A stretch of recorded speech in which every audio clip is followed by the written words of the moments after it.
What's up, fellow fixers? I'm Jeremy and I like to fix stuff. I'm going to show you my new project. This is something we're really excited about. I've been looking for something like this for probably close to a year now. When I was a kid, and I guess I'm just going to go ahead and let the cat out of the bag. We got a pop-up camper. You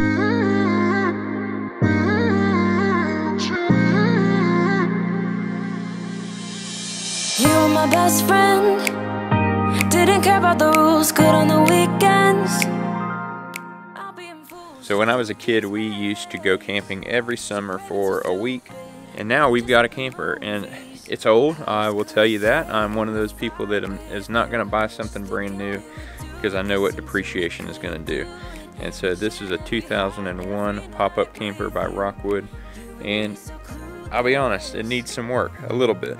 Nothing major structurally, it's good. No water intrusion, anything like that. That's the biggest thing with these. And I'm excited about it.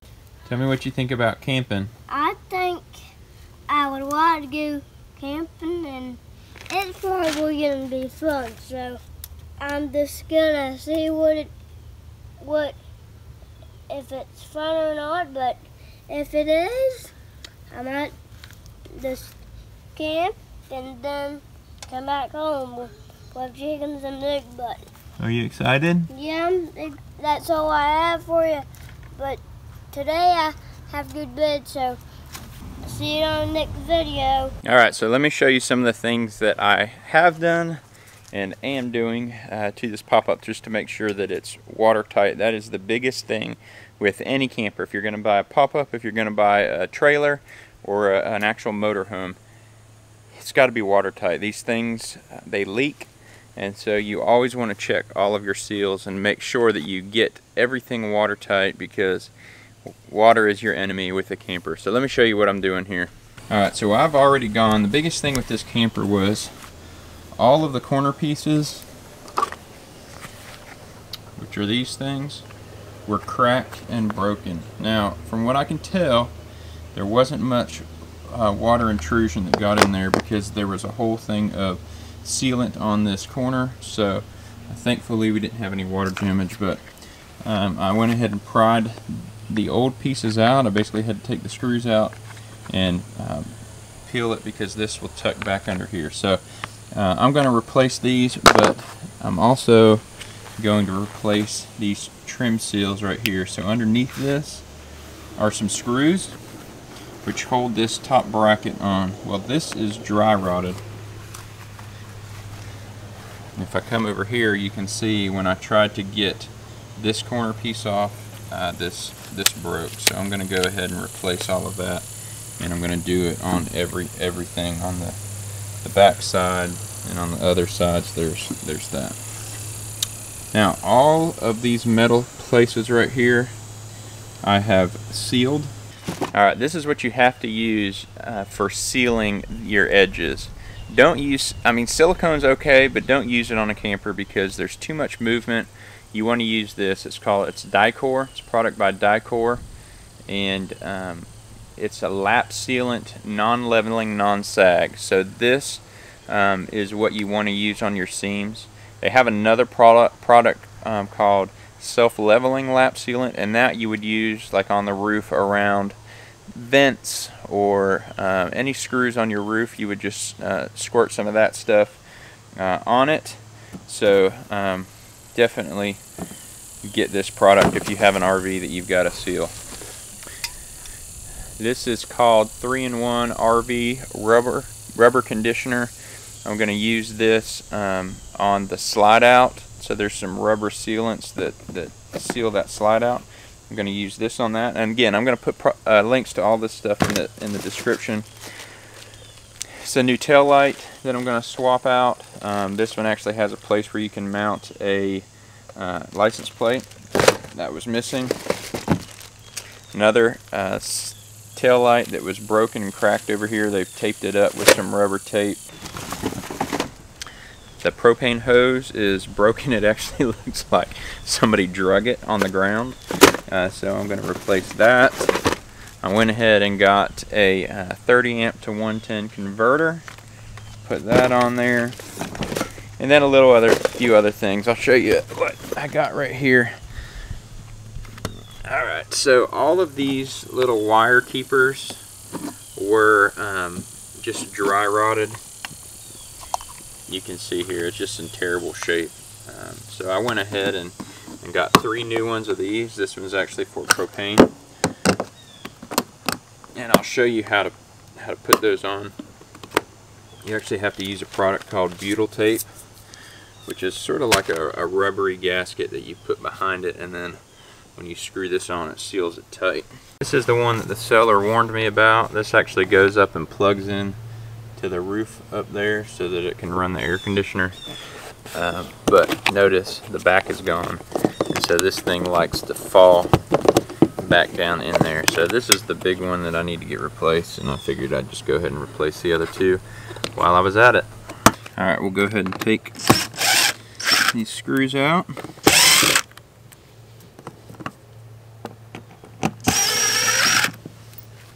And I did order some new screws, if I can get it, so that I can replace them with some fresh ones. Sort of use a screwdriver to peel it out.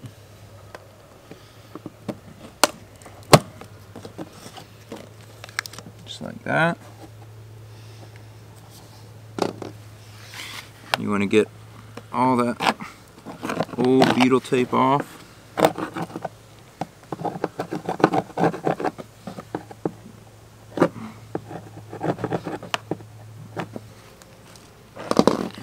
The good news is you can see the wood is clean. It's not rotted. There's no issues with it. So it had a good seal. This is the Butyl tape. It just comes in a big roll. And all I'm going to do is cut off a piece of it. Just peel it off. And you want to start at the top. It's not so bad if you have a little gap at the bottom, because that way if your water comes down, and if it somehow gets in here, once it gets to the bottom here, it'll have a place to leak out. But you don't want to put a gap at the top, because then that's a spot where the water could get in. I just sort of push it on good.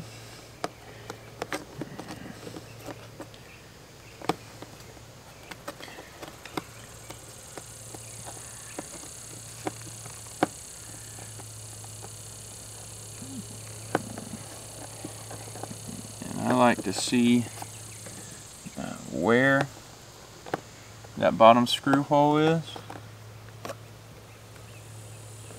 and I go ahead and mark one of these screw holes over here just with the X. That way I can line up my new bracket that's going to go on there and make sure that it's lined up good.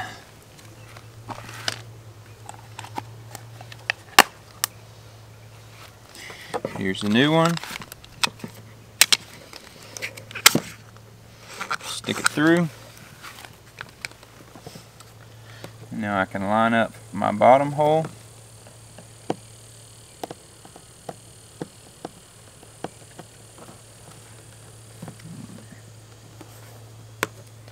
Line up my X on this side.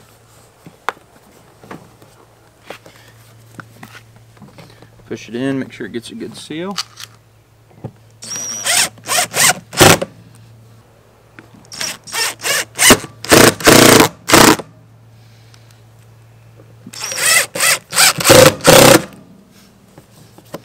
There you go. Push that in. I can see now why this broke off, because there's just not quite enough room in there.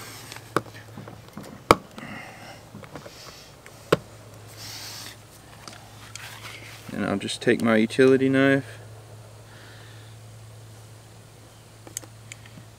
and just go around this outside edge.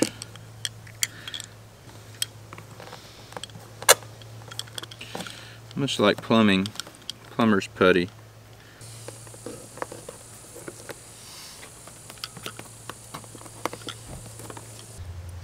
Alright, so that's how you'll do all of these. It literally is that simple. And that's how the hose port will fix, and the freshwater intake will fix. We'll just do it all the same way. Just put a little butyl tape in there, push it in, screw in the new fixture, and you're all set. Here's another little thing I just found. This is the latch that holds the top down, and I actually have this. She had it, it had just popped out, and so it'll be pretty easy to fix. I'm just going to put a through bolt through it, but I've got to lift the lid to do that. I'm going to go ahead and seal everything first before I open it up and fix that piece.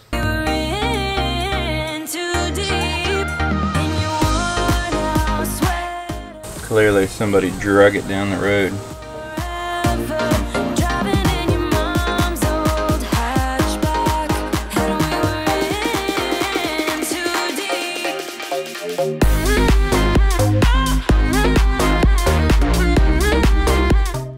Alright, so the other thing I'm going to do, I'm going to wait until I get these corner pieces on, but you can see what that lap sealant looks like as it gets old, and this is how all those corners are sealed.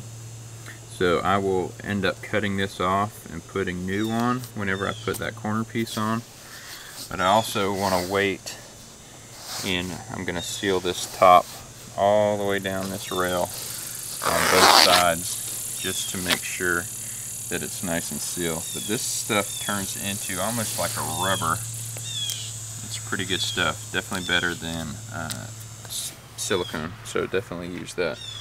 You can see here I did it everywhere. Did it right here. And then I will probably at some point come back and replace this hose fitting, and also this freshwater intake hose fitting. Alright, so I showed you a little bit of how I fixed some of the parts on the camper. I want to show you everything that I've done on it. It's been about 2 weeks or so since we got the camper, and I've been working on it. And I'll show you some of the bits and things that I did. A couple things with the Dicor. So the Dicor is a good product if you're going to do anything on your roof. It's what I would recommend, but I learned a lesson with it.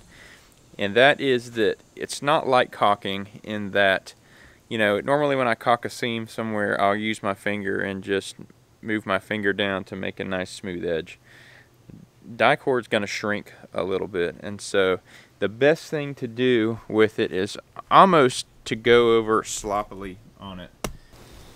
Alright, so this is that corner that I did, and initially I just put a little bead here and then ran my finger over it, but it shrunk, and when it shrank it caused some cracks to appear here. So I ended up going over it with a thicker bead, and I sort of have done that on every place where I used it.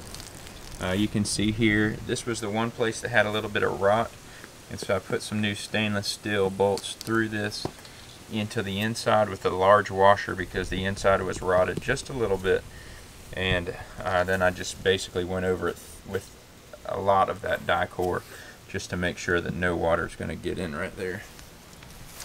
You can see here I have a new hose put on the propane.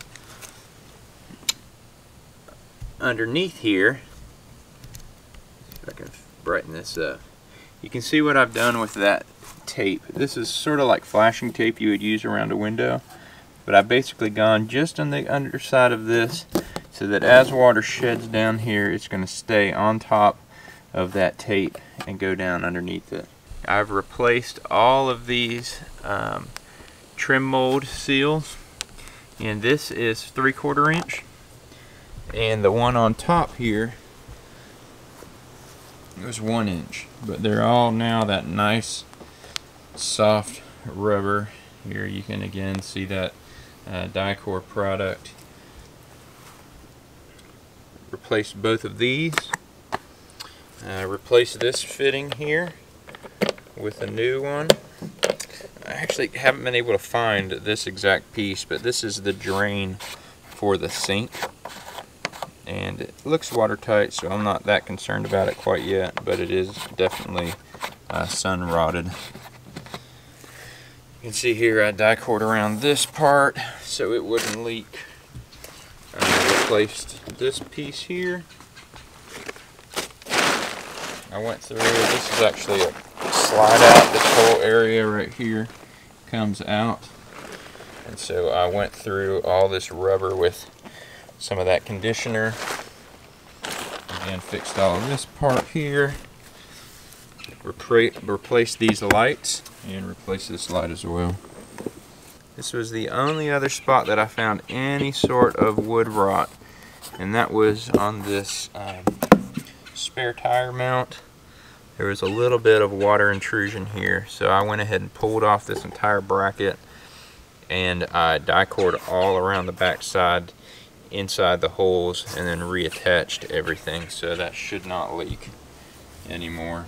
I went around the whole entire camper and sealed where the roof attaches to this metal strip, and did the same thing up here on top. The only other thing that I'm going to do before we go is replace the tires. So the spare tire is rotted pretty good.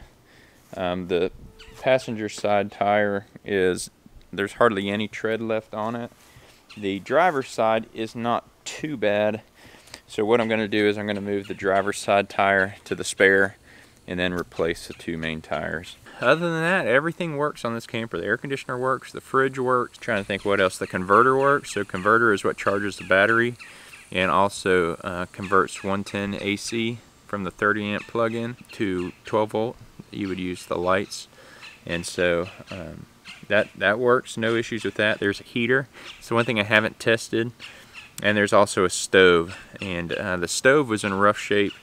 It was rusted out, but that's for another video. I'll show you what I did there. If you have any interest in what I paid for the camper and how much I have in it fixing it up, I'll put a link to that in the description, as well as all the Amazon links for the different parts and pieces that I purchased to fix it up. So it doesn't matter whether it's a pop-up camper or running an electrical outlet or fixing a car, no matter what it is. I just like to fix things, see how things work. And so if you like that kind of thing, subscribe to the channel. Check out this video. I will see you over there. And as always, thanks for watching. Get out there and fix something. And I'll see you on the next video.